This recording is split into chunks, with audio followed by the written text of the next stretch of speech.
4.2 light-years. That's the distance to our nearest stellar neighbor, Proxima Centauri. In cosmic terms, it's practically next door. In human terms, it's an almost incomprehensible void. And orbiting that dim red star is a world that might harbor the answer to humanity's oldest question: are we alone? On August 24, 2016, scientists announced something extraordinary. They'd found a planet circling Proxima Centauri, tucked right inside the habitable zone where liquid water could exist. The media exploded with headlines about our nearest potentially habitable neighbor. But here's what most of those stories missed: this world might be hiding something far darker than anyone initially realized. Proxima Centauri b sits closer to its star than Mercury does to our Sun. It completes an orbit every 11 days, and despite being in the habitable zone, the conditions there might be so extreme, so utterly hostile, that the very concept of life becomes almost laughable. Let me show you why this discovery changed everything we thought we knew about habitable worlds. The story begins with a star that's been burning for billions of years, yet you'd never see it with your naked eye from Earth. Proxima Centauri is a red dwarf, a stellar ember that glows with barely 1/6 the temperature of our Sun. Its diameter, about 1/7 that of our home star, roughly 1.5 times Jupiter's width. Pack that mass into such a small volume and you get something remarkable: a mean density of 47 grams per cubic centimeter. Compare that to the Sun's density of just 1.4 grams per cubic centimeter. Red dwarfs are the universe's ultimate survivors. While our Sun will burn through its hydrogen fuel in roughly 5 billion years, red dwarfs like Proxima Centauri can keep fusing hydrogen for trillions of years. They're the cosmic equivalent of marathon runners, burning slow and steady while more massive stars sprint through their fuel and die young. But longevity comes with a price. The detection of Proxima Centauri b wasn't accomplished through direct observation. You can't simply point a telescope at the system and snap a photo. The star outshines its planet by a factor of 10 million to 1. Instead, scientists used something called radial velocity measurements. Picture this: as a planet orbits its star, it doesn't just circle around a stationary object. Both planet and star orbit their common center of mass. The star wobbles ever so slightly, pulled by the planet's gravity. That wobble shows up in the star's light. As Proxima Centauri moves toward us, its light shifts slightly toward the blue end of the spectrum. As it moves away, the light shifts toward red. These shifts are incredibly tiny, measured in meters per second. The Pale Red Dot Project spent years carefully measuring these subtle changes in Proxima Centauri's light, filtering out the noise, accounting for the star's own variability. When the data finally came together, it revealed an unmistakable signal. A planet with a minimum mass of 1.06 Earth masses, orbiting every 11.2 days at a distance of about 0.05 astronomical units. The excitement was immediate and global. Here was a terrestrial world, roughly Earth size, orbiting in the habitable zone of the closest star to our own. The implications seemed staggering. If life could exist there, we might actually be able to study it within our lifetimes, or at least within the lifetimes of our children or grandchildren. But let's talk about what reaching Proxima Centauri b would actually require. 4.2 light-years translates to about 40 trillion kilometers. Our fastest spacecraft, Voyager 1, currently travels at 17 kilometers per second. Sounds fast until you do the math: 73,000 years to reach Proxima Centauri. That's longer than recorded human history. The New Horizons probe, which gave us those stunning images of Pluto, moves at 58,000 kilometers per hour. Still wouldn't get there for 80,000 years. Even theoretical fusion drives, the kind that might be possible within the next century, would need 36 years to make the journey. The Breakthrough Starshot Initiative has proposed something more radical: ultra-lightweight probes with light sails, accelerated by powerful ground-based lasers to 20% the speed of light. At that velocity, the trip would take just over 20 years. 20 years to send a probe. Another 4 years for the signal to return to Earth. A generation-spanning project just to get our first close look at this world. And what would we find when we got there? The planet orbits 20 times closer to Proxima Centauri than Earth orbits the Sun. That tight orbit is necessary because red dwarfs emit far less energy than Sun-like stars. Despite this proximity, Proxima Centauri b receives only about 65% of the solar energy that Earth receives. Its equilibrium temperature, the temperature it would have without an atmosphere, sits at around -39 degrees Celsius. Cold. But potentially not too cold if the planet has the right atmospheric composition. A thick atmosphere with sufficient greenhouse gases could trap enough heat to maintain liquid water on the surface. Scientists have run countless climate models, feeding in different variables, varying amounts of water, carbon dioxide, nitrogen. The results span a remarkable range of possibilities. In some simulations, the planet is completely frozen, a snowball world where ice covers every surface. In others, it hosts a global ocean, dark and deep. Some models produce what researchers call an eyeball Earth, where one region of perpetual daylight stays warm enough for liquid water while the rest of the planet remains frozen. Picture a circular zone of habitability, surrounded by glacial wasteland. These different outcomes depend critically on factors we can't yet measure. How thick is the atmosphere? What's it made of? Is there water at all? The uncertainty in the planet's mass adds another layer of complexity. Radial velocity measurements can only tell us the minimum mass because they depend on how the planet's orbit is tilted relative to our line of sight. If we're looking at the orbit edge-on, we see the full wobble. If we're looking at it more face-on, the wobble appears smaller, and the planet could be more massive than it appears. Current estimates suggest Proxima Centauri b has a minimum mass of 1.06 Earth masses. But if the orbit is tilted at 47 degrees, coplanar with the star's rotation, the true mass would be closer to 1.44 Earth masses. That difference matters.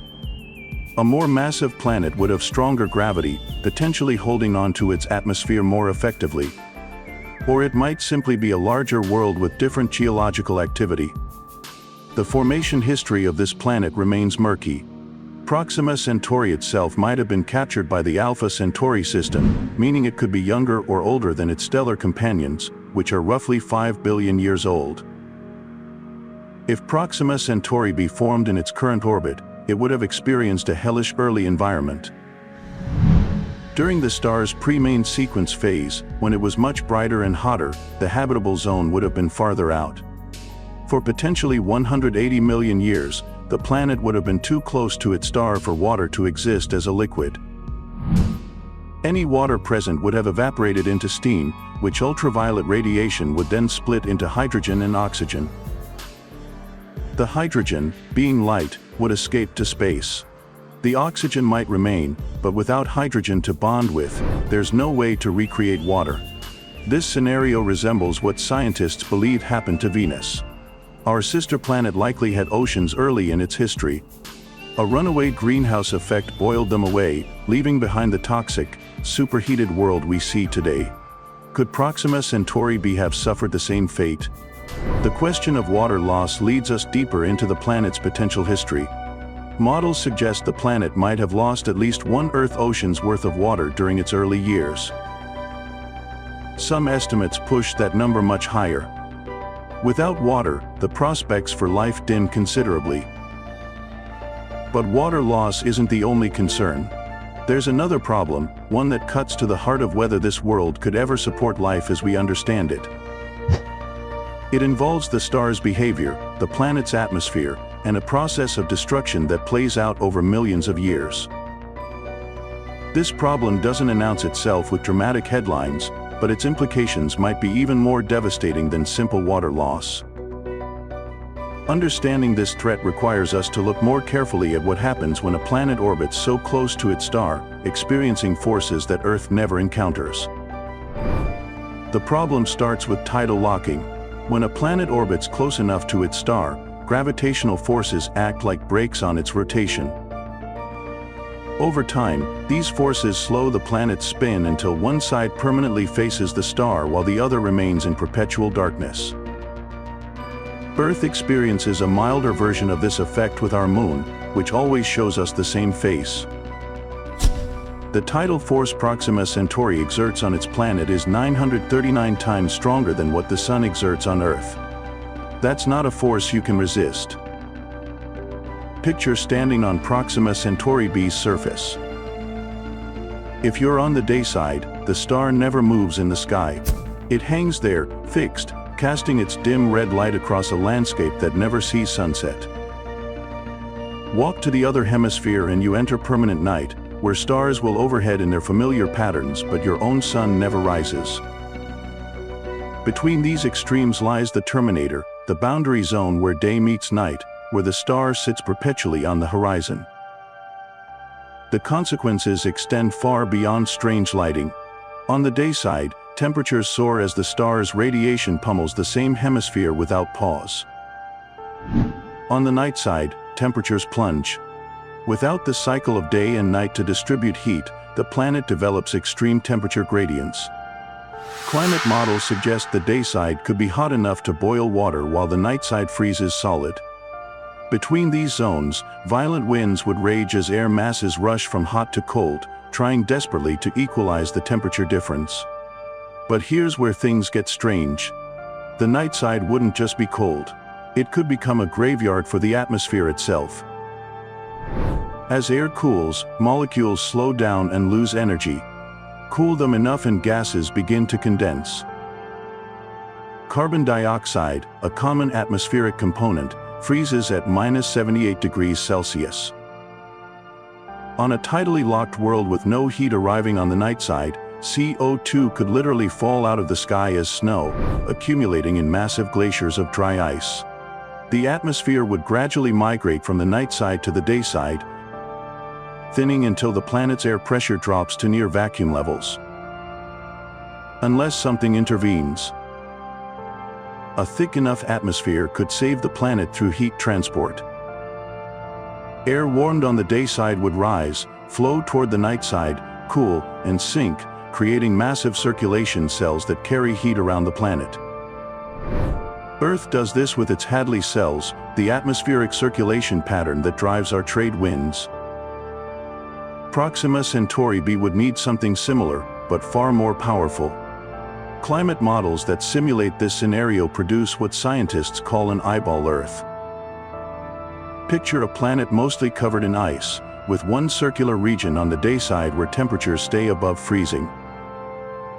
From space, it would look like an eye staring back at you, a warm pupil of liquid water surrounded by a white iris of ice. The terminator zone, that band between day and night, might offer the most stable conditions. Not too hot, not too cold. If life exists on this world, it might cling to this narrow strip. Yet tidal locking creates another problem that doesn't announce itself immediately. It concerns magnetic fields. Earth's magnetic field arises from our planet's rotation. As Earth spins, the liquid iron in its outer core churns and flows, generating electrical currents.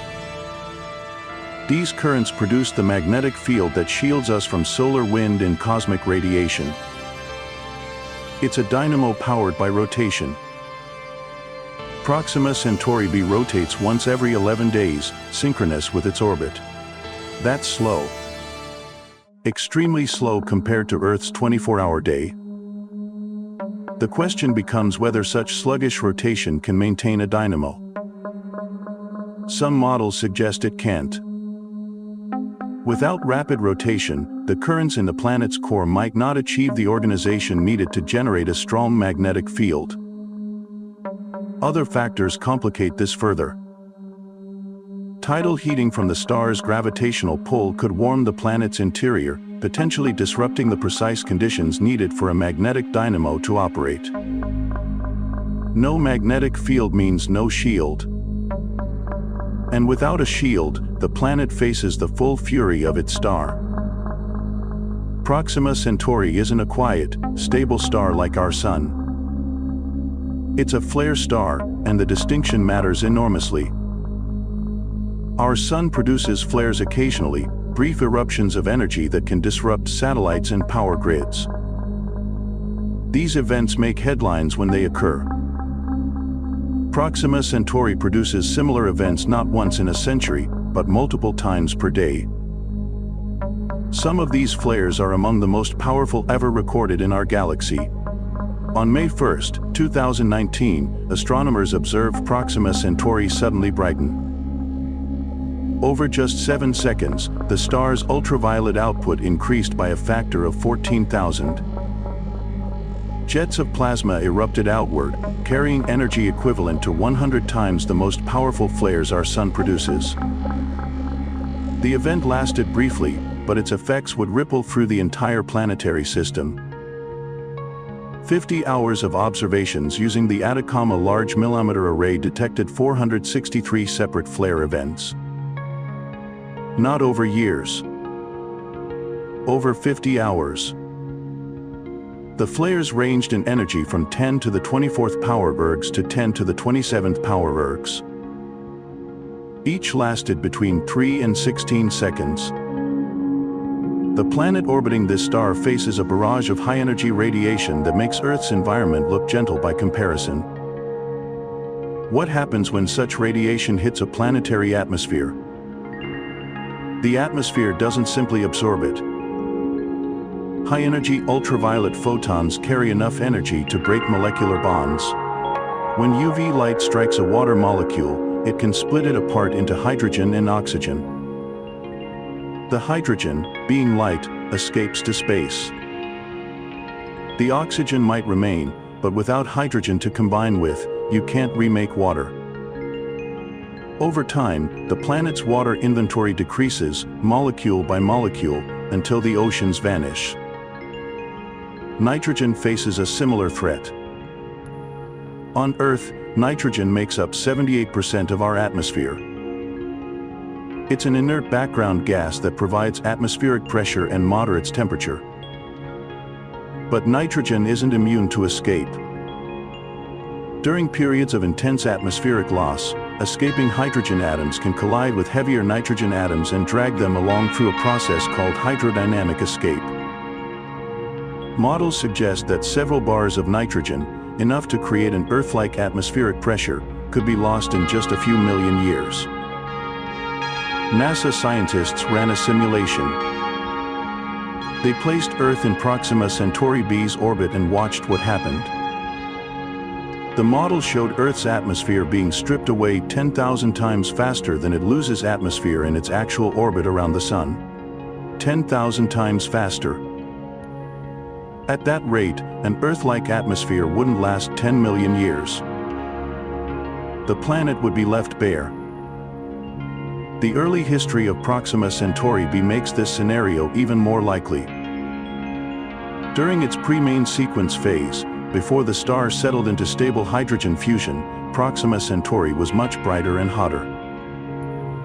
Its habitable zone lay farther out. If the planet formed in its current orbit, it would have spent approximately 180 million years too close to the star for water to remain liquid. Any water present would have boiled away. The resulting steam would have been broken apart by ultraviolet radiation, and the hydrogen would have escaped to space. This is the runaway greenhouse effect, the same process that transformed Venus from a potentially habitable world into the hellscape we observe today. Venus likely had oceans early in its history. The greenhouse effect boiled them away. The water split into hydrogen and oxygen. The hydrogen escaped. Now Venus has a thick atmosphere of carbon dioxide, surface temperatures hot enough to melt lead, and not a drop of water anywhere. Could Proxima Centauri be our nearest cosmic neighbor and simultaneously a dead world, stripped of its water before life ever had a chance to begin? The evidence points uncomfortably in that direction. Yet some possibilities remain. Perhaps the planet formed farther out and migrated inward after the star stabilized. Perhaps it had such an enormous initial water inventory that some survived despite massive losses. Perhaps a thick hydrogen envelope protected the planet during its early years, a scenario called the habitable evaporated core hypothesis. These scenarios require specific conditions, fortunate circumstances, a series of events that had to unfold in precisely the right order. The odds don't look favorable. But the universe is vast, and improbable things happen. The question becomes whether we can determine what actually occurred without going there, without directly observing this world that remains hidden in its star's glare. Observing this planet presents a challenge unlike almost any other in astronomy. Proxima Centauri outshines Proxima Centauri b by a factor of 10 million. 10 million to 1.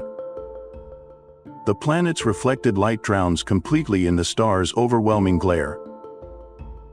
We can't see it directly. We know it exists only because its gravity tugs on Proxima Centauri as it orbits, creating a tiny wobble detectable through precise measurements of the star's spectrum. This wobble shifts the star's light toward the blue when the planet pulls it toward us, and toward the red when it pulls away. From these shifts, we calculate the planet's mass and orbit. But we learn nothing about its surface, its atmosphere, or whether water exists anywhere on it. The James Webb Space Telescope represents our best current hope for breaking through this observational barrier. Webb's infrared capabilities could detect heat signatures from the planet's surface, revealing temperature patterns that would tell us whether an atmosphere exists and how efficiently it transports heat. If the planet is tidally locked, the day side should be significantly warmer than the night side. Measuring this temperature difference would confirm the lock and provide crucial information about atmospheric thickness. A thin atmosphere can't move heat effectively. A thick one creates more uniform temperatures across the surface. The difference between these scenarios means the difference between a lifeless rock and a potentially habitable world. But here's the technical problem. Even Webb can't easily separate the planet's faint infrared glow from the star's light. The angular separation between Proxima Centauri and Proxima Centauri b, as seen from Earth, is incredibly small. Specialized techniques using coronagraphs or star shades, which block the star's light while allowing the planet's light through, might work. These methods have been used successfully on other exoplanets, but Proxima Centauri b presents unique difficulties because of its proximity to its host star. Future ground-based telescopes offer another approach. The extremely large telescope, currently under construction in Chile, will have a primary mirror 39 meters in diameter. This enormous light-gathering power, combined with adaptive optics that correct for atmospheric distortion, could achieve the contrast ratio necessary to directly image Proxima Centauri b. Direct imaging would allow spectroscopy, the analysis of light at different wavelengths to identify specific molecules in the planet's atmosphere. Water vapor, carbon dioxide, oxygen, methane. Each leaves a distinct fingerprint in the spectrum. Finding these molecules would transform our understanding of the planet's condition. Spectroscopy could reveal something unexpected. An oxygen-rich atmosphere on Proxima Centauri b wouldn't necessarily indicate life. On Earth, oxygen comes primarily from photosynthesis, making it a potential biosignature. But on a planet that lost its water through atmospheric stripping, oxygen could accumulate as a byproduct of water destruction. UV radiation splits water molecules. Hydrogen escapes. Oxygen, being heavier, remains behind.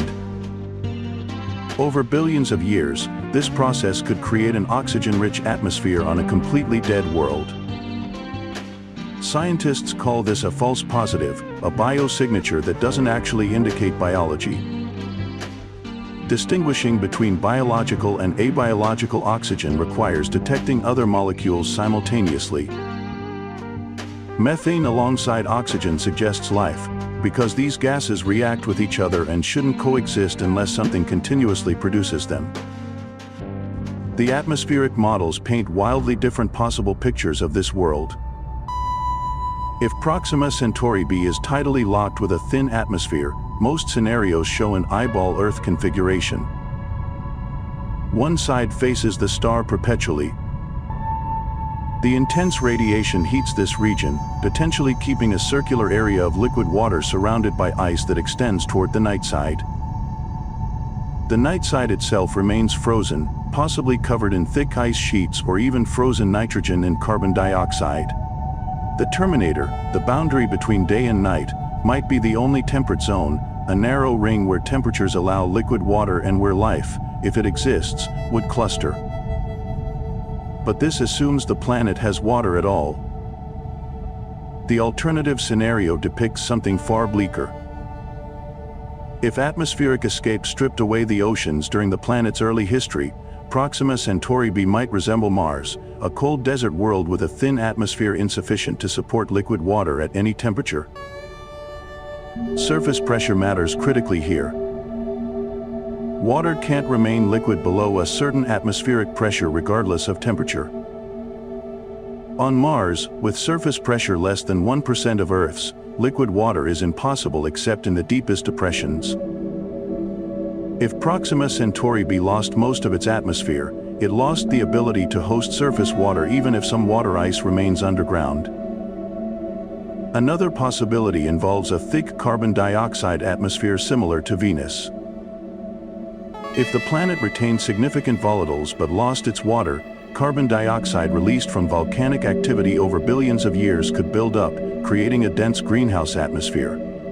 Surface temperatures on such a world would be extreme, potentially reaching several hundred degrees Celsius.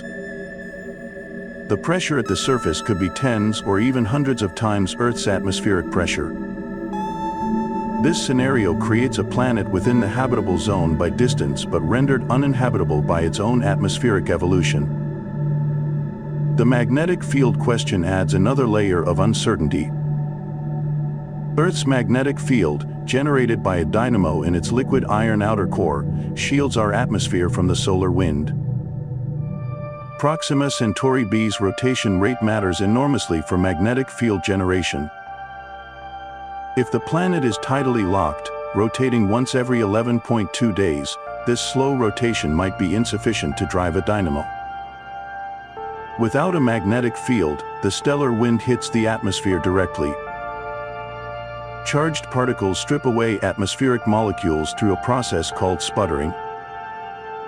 The stellar wind at Proxima Centauri b's orbital distance is estimated to be 10 to 1,000 times denser than the solar wind at Earth's orbit. The pressure is roughly 10,000 times greater. This relentless bombardment, sustained over billions of years, would erode any atmosphere that isn't protected by a magnetic field or continuously replenished by volcanic outgassing. But rotation isn't the only factor determining magnetic field strength. Some planets generate fields through alternative mechanisms.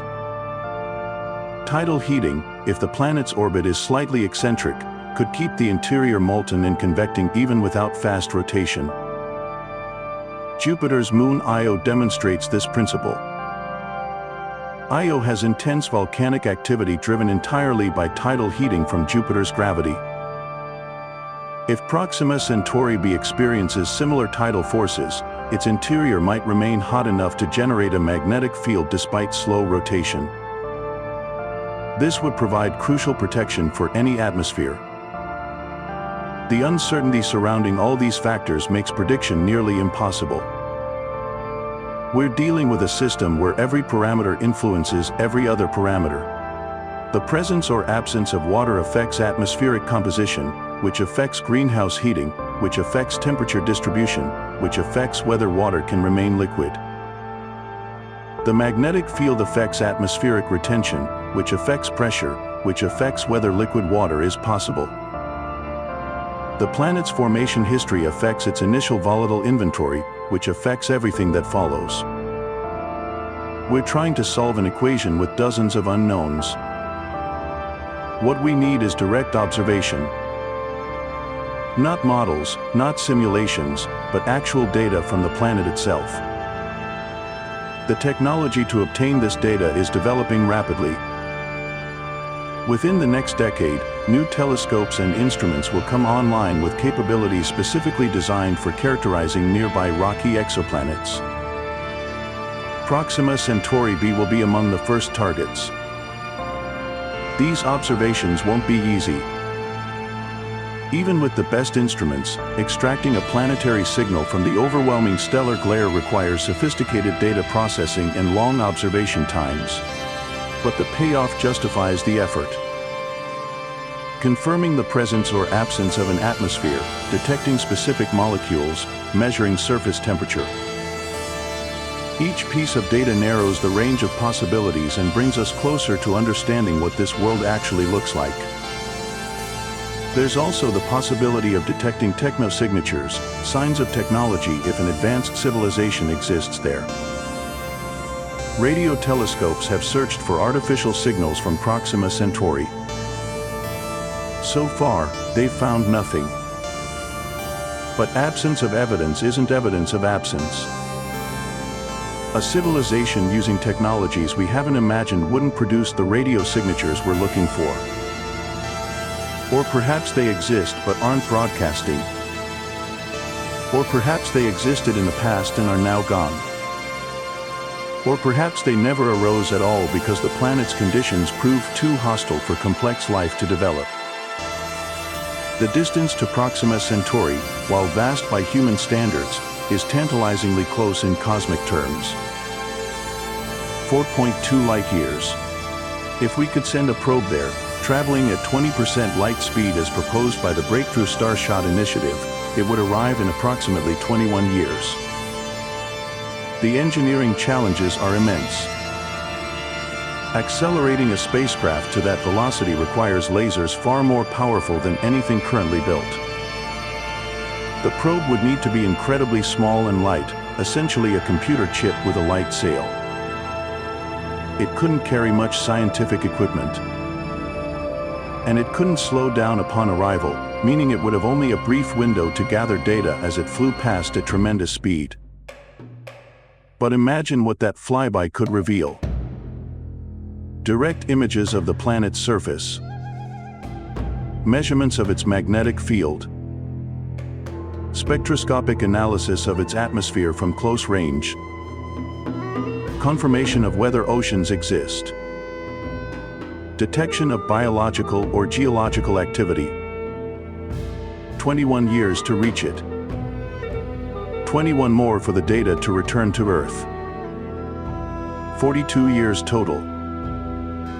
Long by human timescales, but achievable within a single lifetime. The people who launch such a mission could live to see its results. Until we actually visit Proxima Centauri b, however, all this remains theoretical. The reality check comes when you consider the sheer engineering difficulty of getting there. Even Breakthrough Starshot, the most ambitious proposal currently under serious consideration, faces challenges that make building the James Webb Space Telescope look straightforward. You need a laser array powerful enough to accelerate a grand-scale spacecraft to 60 million meters per second. That's not just powerful. It's apocalyptically powerful. The combined laser output would need to reach something like 50 to 100 gigawatts, focused with extraordinary precision onto a sail measuring only a few meters across.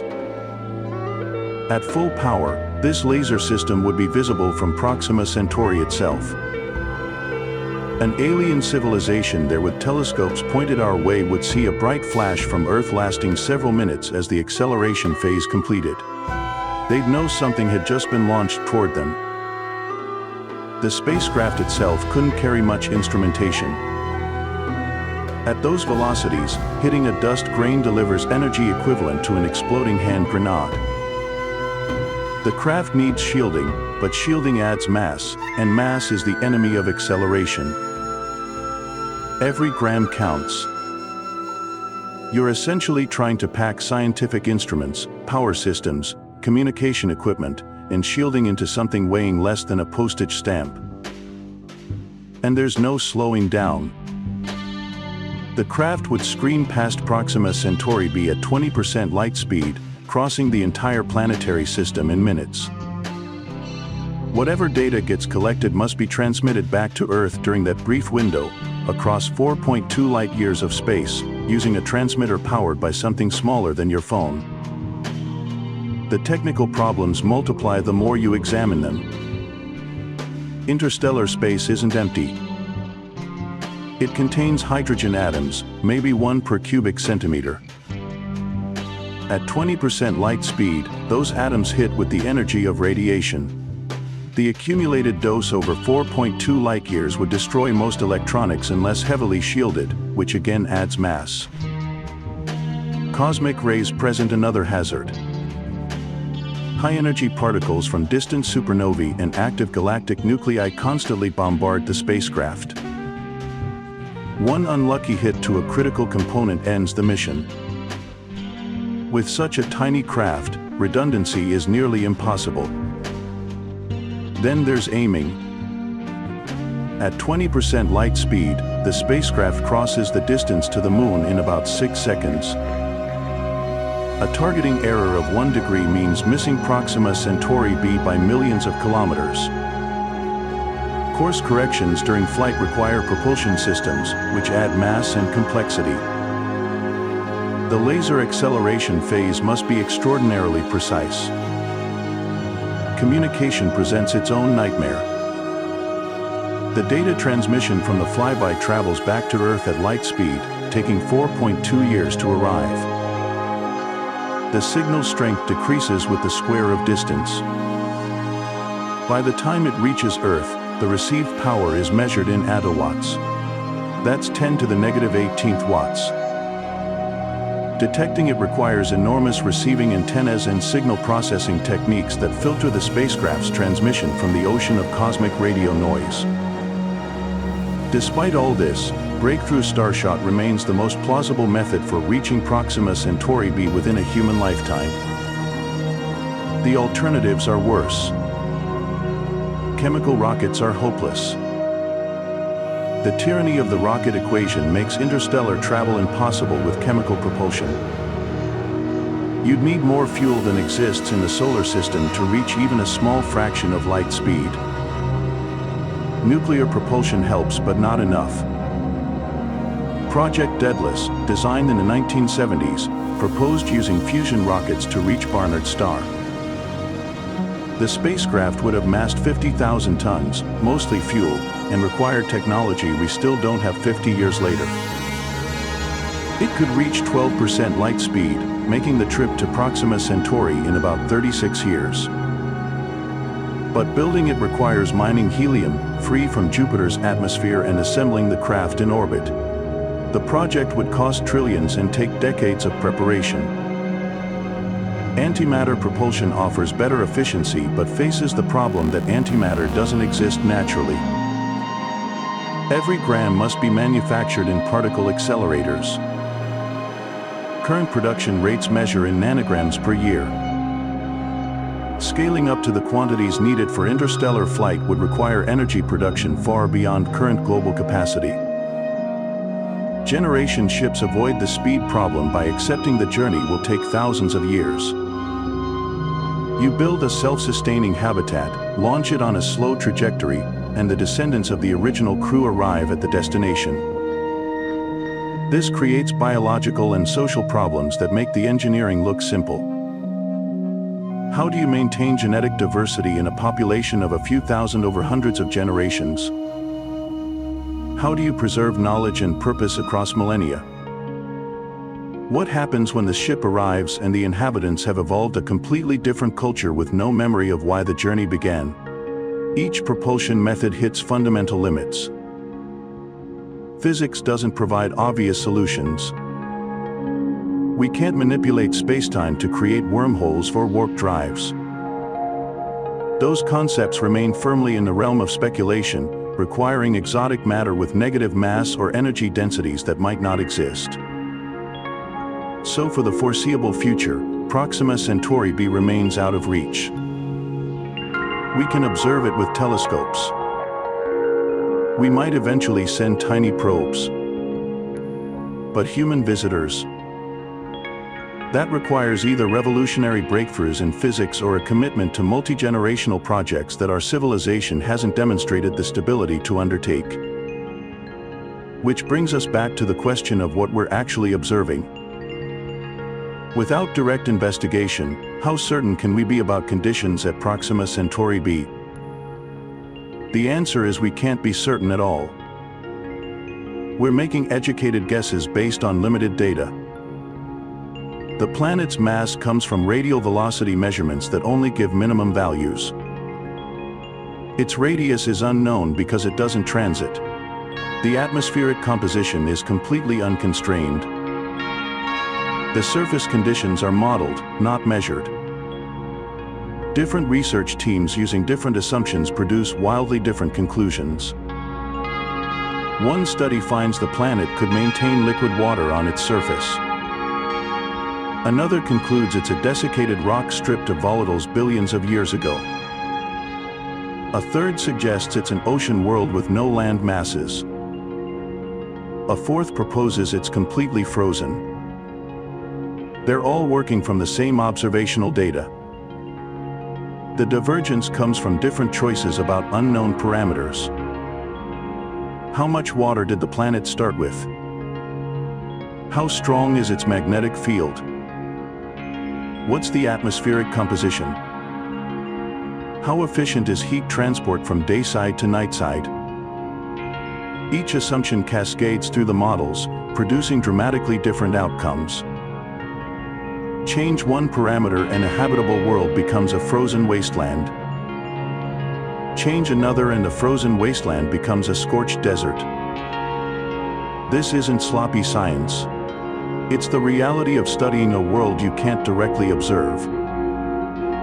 You build models based on physics and chemistry, plug in the parameters you know, make reasonable guesses about the parameters you don't know, and see what comes out.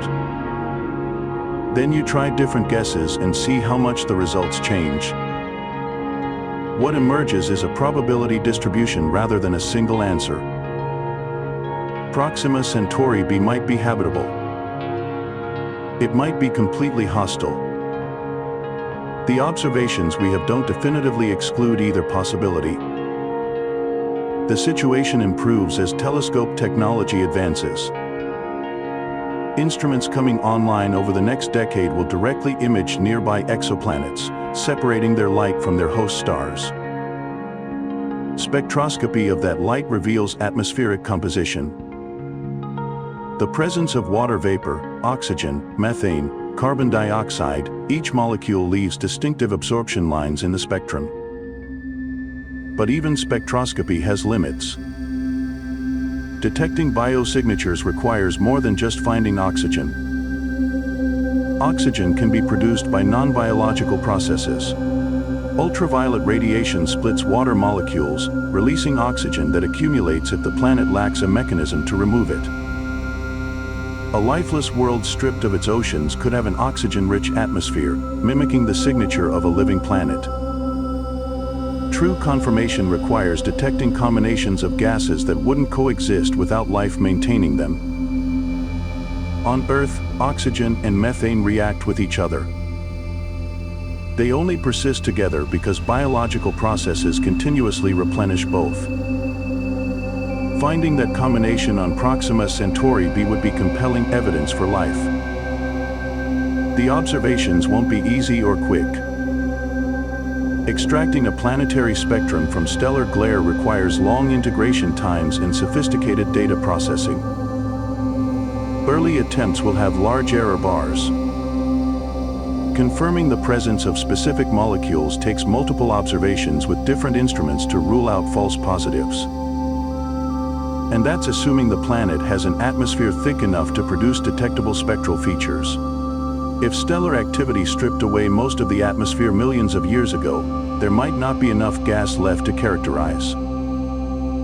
The timeline stretches across decades. Even if the James Webb Space Telescope begins characterizing Proxima Centauri B's atmosphere tomorrow, confirming habitability or proving its absence requires accumulating enough data to be statistically certain. One observation isn't enough.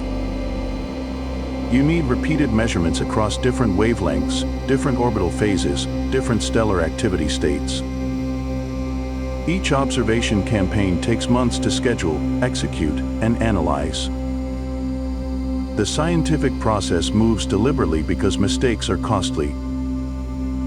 Announce the detection of a biosignature and later discover it was instrumental noise or contamination, and credibility evaporates. The standards for extraordinary claims remain appropriately high. But here's what makes Proxima Centauri B uniquely frustrating compared to other exoplanets. Its proximity should make it easier to study. For light years is nothing in astronomical terms. The planet's light should be readily accessible to our most powerful instruments. Except it's not. Proxima Centauri itself becomes the obstacle. The star's variability creates noise that drowns out the planetary signal. During flare events, extracting anything about the planet becomes nearly impossible. The electromagnetic screaming of the star overwhelms every detector. Between flares, the star's baseline variability still fluctuates enough to complicate measurements. Imagine trying to photograph a firefly next to a strobe light. That's the observational challenge in simplified form. Distance also eliminates certain investigation methods entirely. We're not sending probes to Proxima Centauri B. Not with current technology. Not with near-future technology. Not within any timeframe relevant to current civilization. The Voyager spacecraft, humanity's most distant emissaries, travel at about 17 kilometers per second. At that velocity, reaching Proxima Centauri takes over 73,000 years. Proposals for faster propulsion exist. Nuclear pulse propulsion. Fusion drives. Antimatter rockets. Each faces engineering challenges that remain theoretical. The Breakthrough Starshot initiative proposes light sails accelerated by ground-based lasers to 20% light speed. That reduces transit time to roughly 20 years. But the engineering obstacles are immense.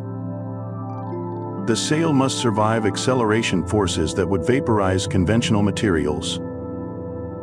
The laser array requires power generation exceeding most nations' total output.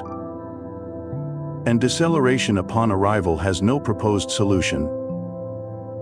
A probe traveling at 20% light speed doesn't stop when it reaches the target.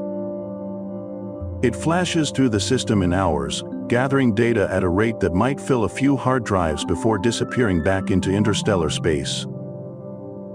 So we're left with remote sensing, telescopes, spectroscopy, inference from physics.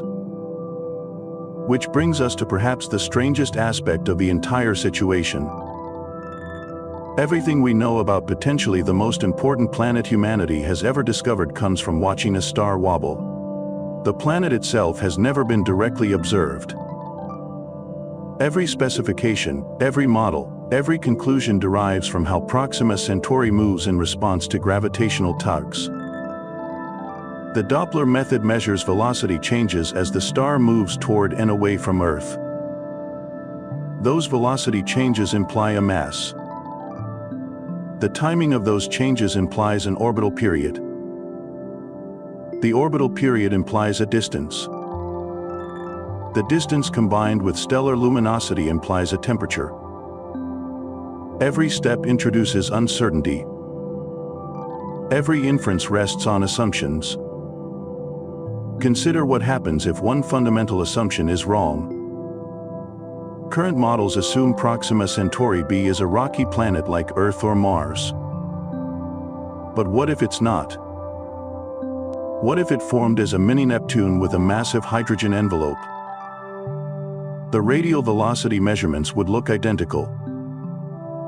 A hydrogen-rich world in Proxima Centauri's habitable zone presents completely different prospects for life. The surface, if it exists, would be buried under thousands of kilometers of atmospheric pressure. No liquid water. No rocky substrate for chemistry. Just compression and heat increasing with depth until rock becomes fluid. Or what if the planet formed elsewhere and migrated inward? Planetary migration is common in solar system formation. Worlds don't necessarily stay where they form. Jupiter probably formed farther from the Sun and moved inward before reversing course. If Proxima Centauri be formed in the outer system and drifted toward the star, it could have started with a very different volatile inventory than a planet that formed in place. Migration scenarios affect everything. Water content, atmospheric composition, internal structure. A migrated planet might have captured more water during formation than a locally formed one. Or it might have had its atmosphere stripped during the migration process itself as it passed through regions of intense stellar radiation. The point isn't that any specific alternative is more likely. The point is that multiple scenarios fit the available data. Until direct observation constrains the possibilities, uncertainty dominates. This matters more than it might seem. Public discussion of Proxima Centauri b often treats habitability as a binary question. Either the planet supports life or it doesn't. Reality is messy. Habitability exists on a spectrum. A planet might be marginally habitable. Habitable in the past but not now.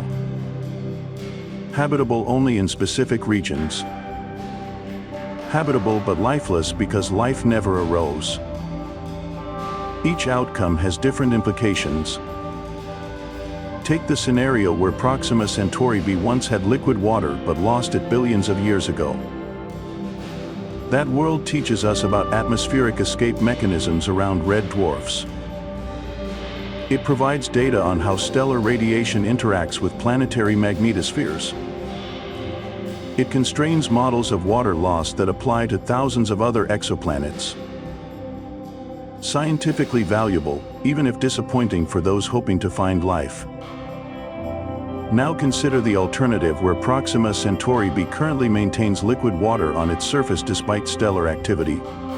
That would revolutionize our understanding of habitability. It would mean planets can thrive in radiation environments we previously considered sterilizing. The habitable zone concept would need revision. The number of potentially life-bearing worlds in the galaxy increases by orders of magnitude. You see the stakes. This isn't just about one planet. It's about calibrating our expectations for billions of others. Red dwarfs comprise about 75% of all stars in the Milky Way.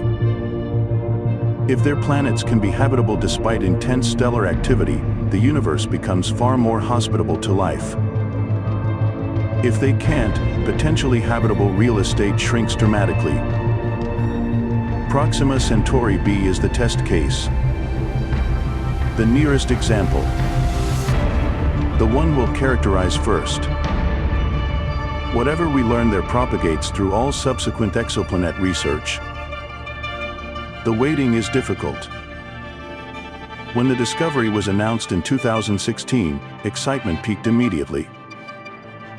News coverage treated the finding as a potential second Earth. Headlines implied we'd found humanity's future home. Public expectation raced ahead of scientific reality. Then the follow-up studies emerged. The radiation environment looked hostile. Atmospheric stripping seemed likely. Models suggested the planet might be tidally locked, complicating habitability. Enthusiasm cooled. Not because the planet became less interesting scientifically, but because the simple narrative collapsed under detailed scrutiny. What remains is something more complex and ultimately more fascinating than the initial story. Proxima Centauri b might be habitable. The conditions allowing that habitability would differ dramatically from Earth. Life there, if it exists, would face challenges terrestrial organisms never encountered.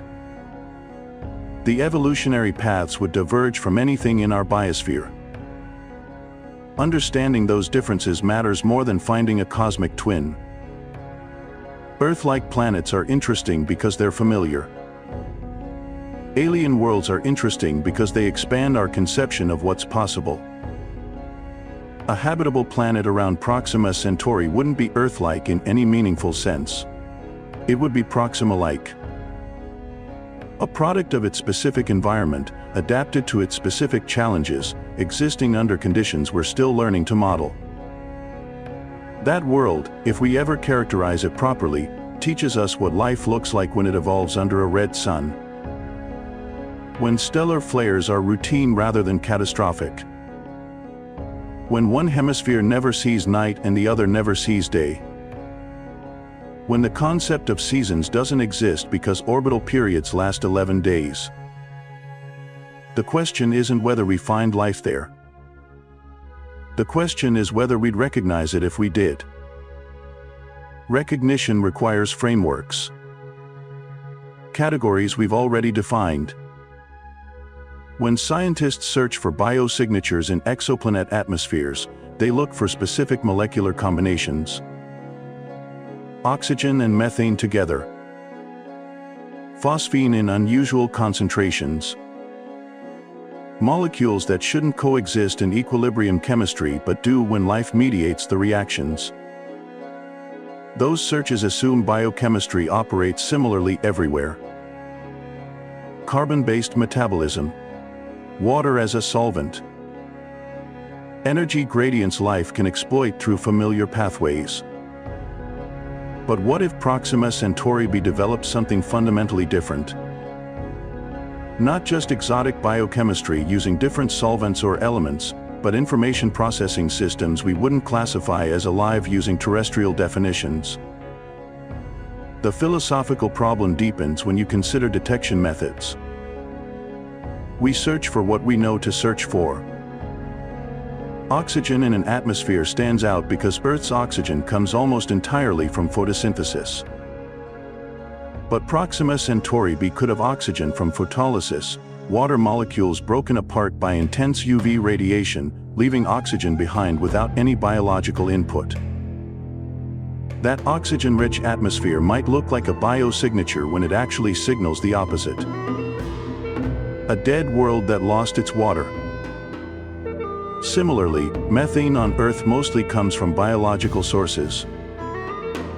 On Proxima Centauri b, geological processes could produce methane through serpentinization, where water reacts with iron-rich rocks. Or atmospheric chemistry under different radiation conditions could generate methane abiotically.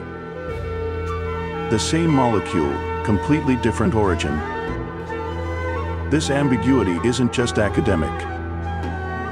It determines how we interpret observations. When James Webb Space Telescope finally captures a spectrum of Proxima Centauri b's atmosphere, assuming it has one, those spectral lines represent our only data. We build entire narratives around molecular signatures, but the story we tell depends entirely on our assumptions about what those signatures mean. False positives haunt exoplanet research. Venus looked potentially habitable before we understood its atmospheric chemistry. Mars appeared to have seasonal vegetation changes that turned out to be dust storms. Even Earth, if observed from interstellar distances during certain geological epochs, might not show obvious biosignatures. The early Earth had life but no oxygen. An alien civilization searching for habitable worlds might have dismissed our planet as sterile for its first 2 billion years. The inverse problem also exists. False negatives. Life that doesn't produce detectable atmospheric signatures. Subsurface biospheres. Organisms that metabolize in ways that don't leave obvious chemical fingerprints. An ocean world with life confined to hydrothermal vents wouldn't necessarily show biosignatures in atmospheric spectra. We'd categorize it as barren when it actually teems with complex ecosystems. Proxima Centauri b could harbor life we'd never detect remotely.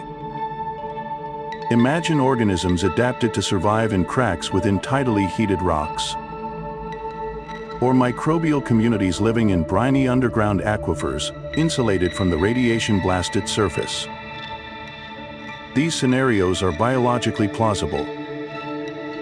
Earth's deep biosphere extends kilometers underground, comprising a significant fraction of our planet's total biomass.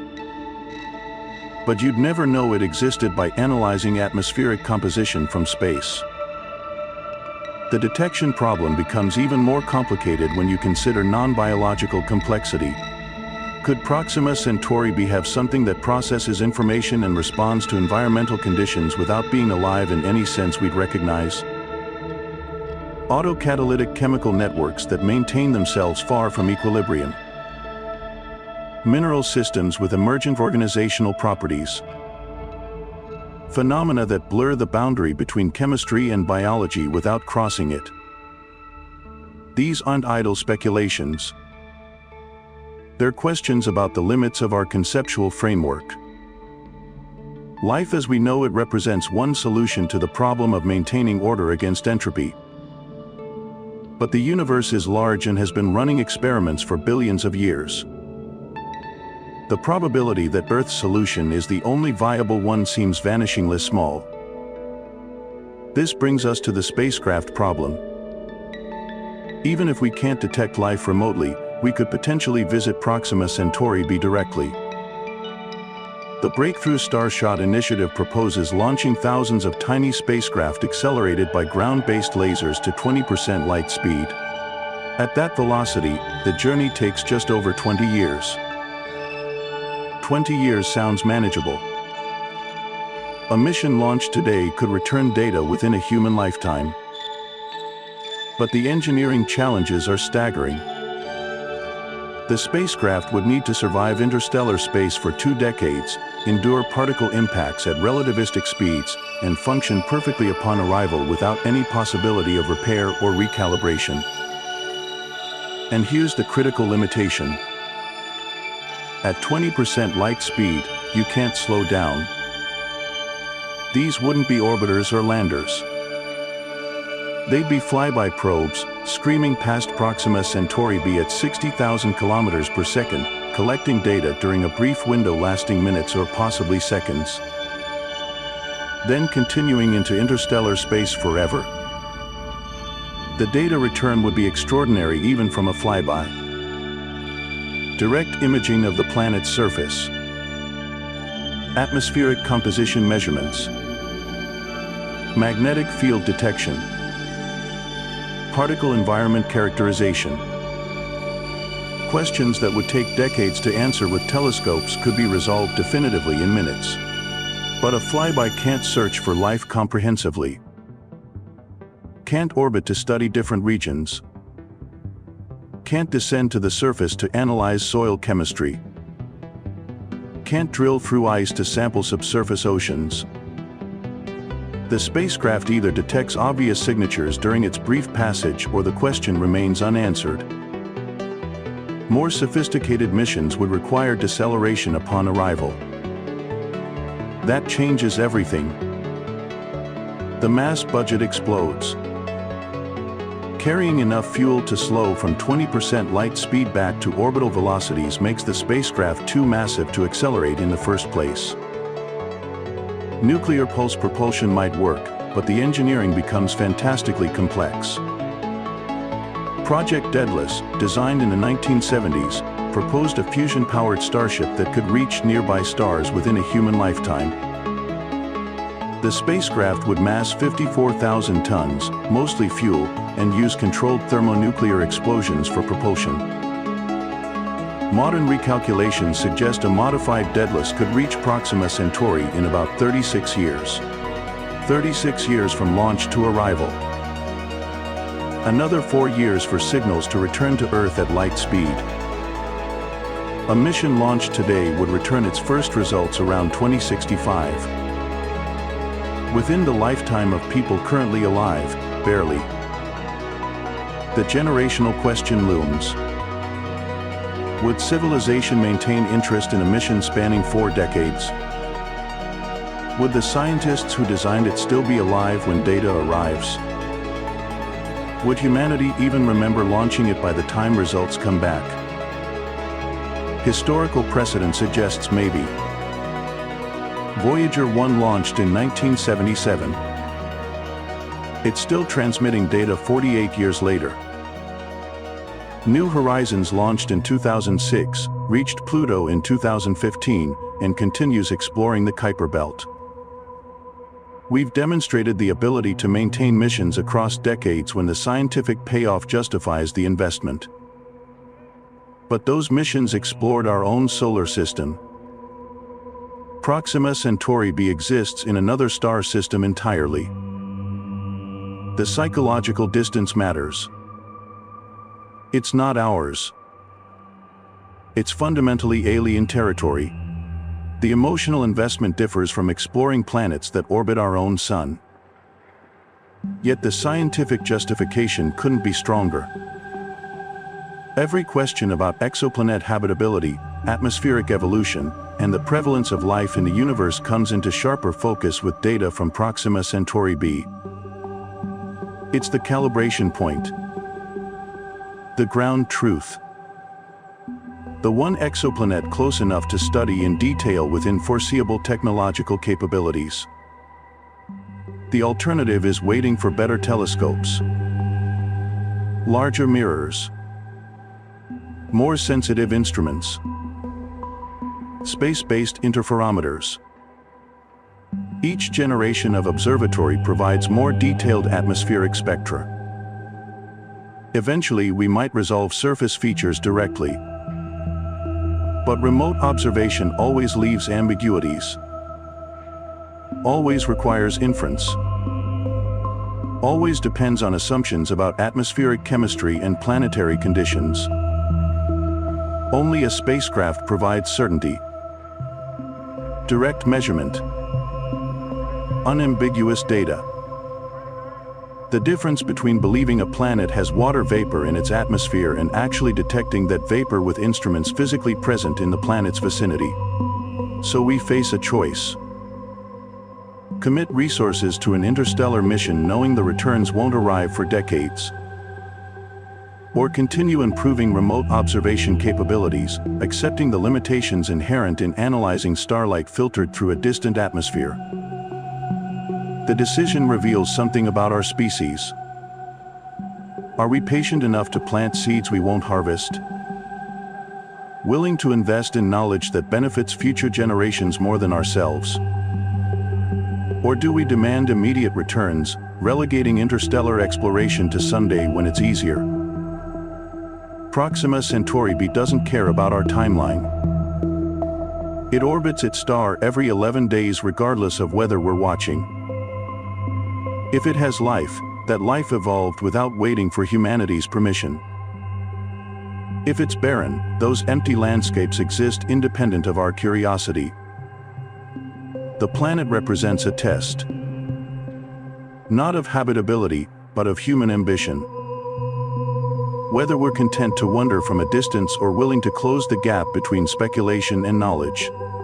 Whether the nearest potentially habitable world beyond our solar system remains forever a subject of astronomical study or becomes a destination. Right now it's a data point. A planet detected through the wobble it induces in its star's motion. A mass estimate. An orbital period. A position in the habitable zone. Numbers in a database alongside thousands of other exoplanets. But it could become more than that. The first extrasolar world we visit. The place where we discover whether habitable means inhabited.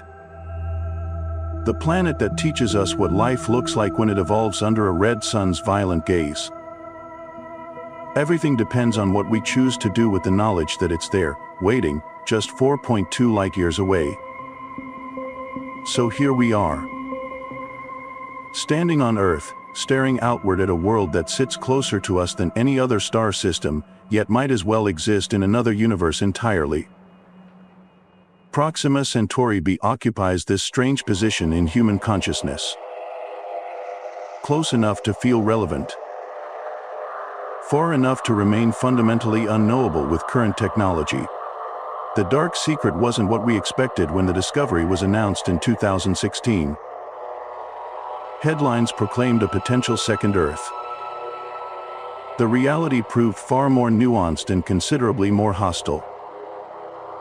A planet bombarded by radiation that would strip Earth's atmosphere in geologic heartbeats. Flares that erupt not once per century but multiple times daily. Stellar wind pressure 10,000 times what Earth experiences. Tidal forces 900 times stronger than what the Sun exerts on our world. These aren't minor complications. They're fundamental challenges to the very concept of habitability around red dwarf stars. And red dwarfs comprise 3/4 of all stars in the galaxy. If their planets can't maintain atmospheres, can't retain water, can't develop protective magnetic fields, then the universe becomes a much lonelier place than we hoped. But the story doesn't end with hostility. It deepens. Because Proxima Centauri b might have survived anyway.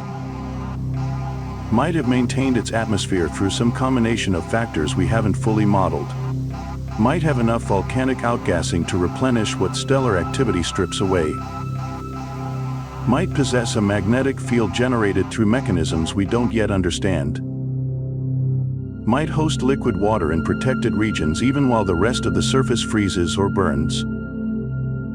The uncertainty isn't a failure of science. It's the current state of knowledge about a world we've never directly observed. Every model depends on assumptions about parameters we can't measure. Change those assumptions and a frozen wasteland becomes a habitable ocean world. Change them again and the ocean world becomes a desiccated rock. What makes this frustrating is that the planet sits right there. 4.2 light-years. The nearest star system. If habitability exists anywhere beyond our solar system that we could potentially verify within a human lifetime, it's there. Yet it might as well be in another galaxy given our current propulsion capabilities. The telescope observations coming online over the next decade will help. James Webb Space Telescope can characterize atmospheric heat transport if the planet has a thick enough atmosphere. Ground-based extremely large telescopes might achieve the contrast ratios needed for direct imaging. Spectroscopy could reveal molecular signatures that indicate water vapor, oxygen, methane, carbon dioxide. But spectroscopy has limits. Finding oxygen doesn't necessarily mean finding life. Oxygen accumulates on dead worlds that lost their water through photolysis. The oxygen remains after hydrogen escapes, creating a false biosignature. Distinguishing between biological and abiological oxygen requires detecting multiple gases simultaneously in combinations that shouldn't coexist without life maintaining them. The observations take time. Years of data collection. Statistical analysis to separate signal from noise. Repeated measurements to rule out instrumental artifacts. The scientific process moves deliberately because mistakes destroy credibility. You don't announce the detection of life on the nearest exoplanet unless you're absolutely certain. Meanwhile, the planet continues its 11-day orbit, indifferent to human curiosity.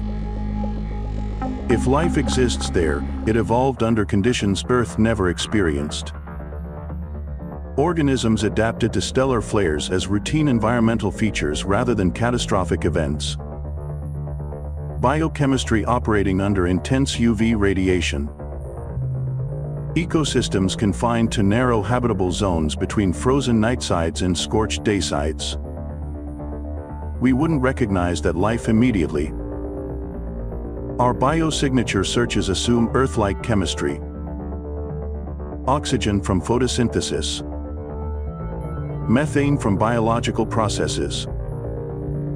But Proxima life might use completely different metabolic pathways. Might not produce the molecular signatures we're searching for. Might exist in environments we'd classify as uninhabitable using terrestrial standards. The spacecraft option remains theoretical. Breakthrough Starshot could launch probes within decades if the engineering challenges get solved. 21 years to reach Proxima Centauri at 20% light speed. Another 4 years for data to return. A mission spanning a generation but achievable within a human lifetime. Yet even that requires revolutionary technology. Laser arrays powerful enough to accelerate gram-scale spacecraft to relativistic velocities. Materials that survive interstellar particle impacts. Communication systems that transmit across light years using power measured in milliwatts. Navigation precise enough to thread a target the size of Earth from 4 trillion kilometers away. And for what? A flyby lasting minutes. No deceleration. No orbit. No landing. Just a brief window to gather data before the probe continues into interstellar space forever. Better than nothing. Better than pure speculation. But still frustratingly incomplete. The more sophisticated missions that could orbit Proxima Centauri B, study it properly, search for life comprehensively, require propulsion systems that don't exist. Fusion drives. Antimatter rockets.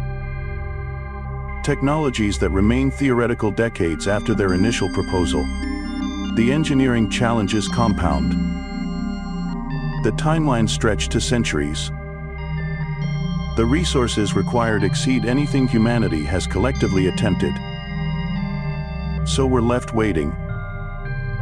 Watching from afar with increasingly sophisticated instruments. Building models that diverge wildly depending on assumptions. Hoping the next generation of telescopes reveals something definitive. Knowing that even definitive observations leave room for interpretation. Proxima Centauri B represents both promise and limitation.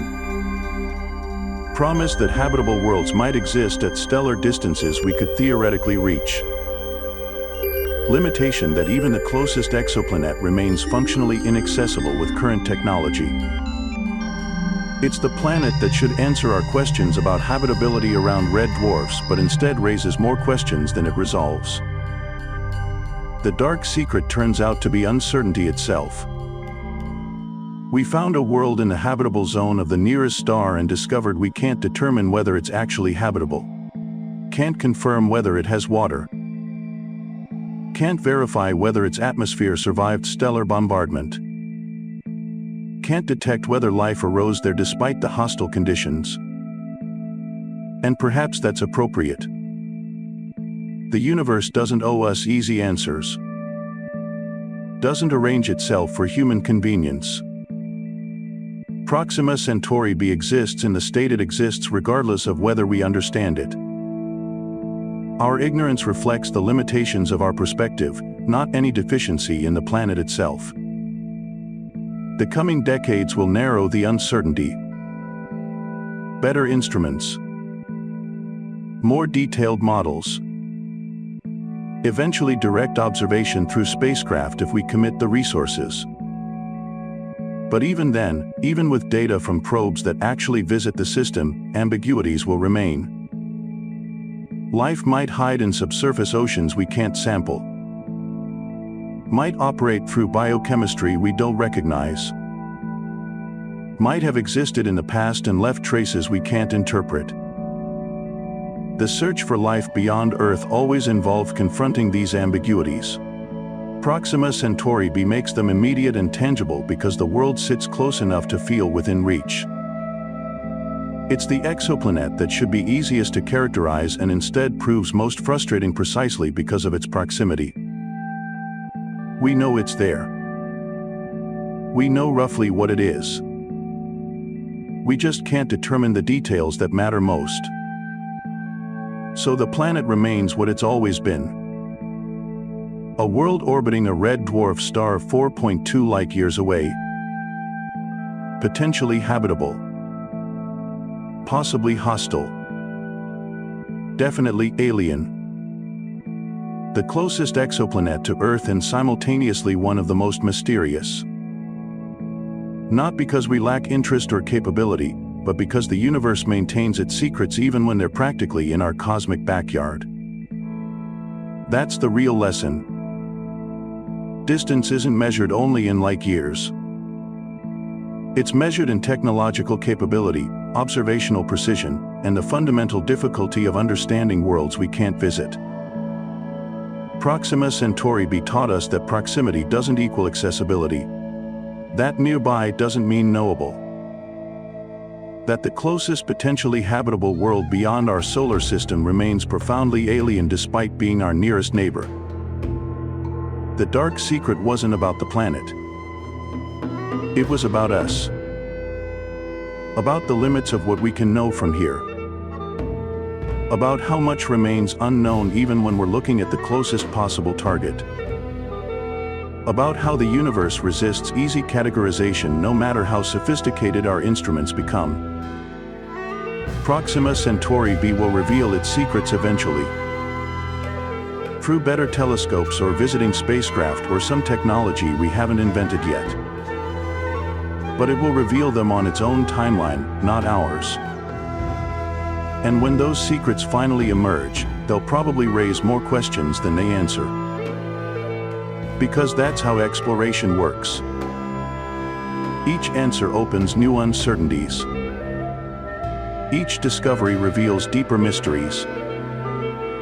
The planet spins through its 11-day orbit, lit by the dim red glow of its ancient star, maintaining whatever secrets it holds.